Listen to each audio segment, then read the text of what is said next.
చాలా మంచి పిల్ల. సాయి పల్లవి కరెక్ట్ గా 100 days నడుస్తుంది ఆ పిక్చర్. ఆ అబ్బాయి చాలా కష్టపడ్డాడు. నేను పోయేవాడిని ట్రైలర్ కు. నా ఆరోగ్యం బాగలేకపోలే.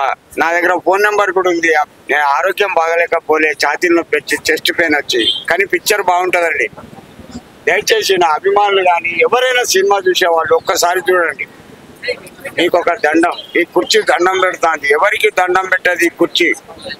తప్పు చేస్తే దంచుడే ఎరుక కానీ దండం పెట్టుడు తెలియదు ఈ కుర్చీ తాతకు. సాయి పల్లవి డాన్సర్ అనమాట. ఒక డాన్సర్ నుంచి అలా ఒక హీరోయిన్ గా అయ్యి నాగ చైతన్యని డాన్స్ కి బీట్ చేయగల యాక్టింగ్ కి.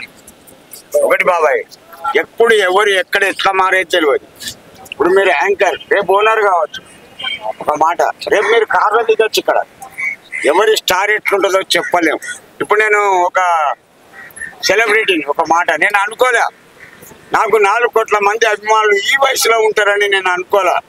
కుర్చీని 4 కోట్ల మంది అభిమానిస్తారండి, కుర్చీ తాతను.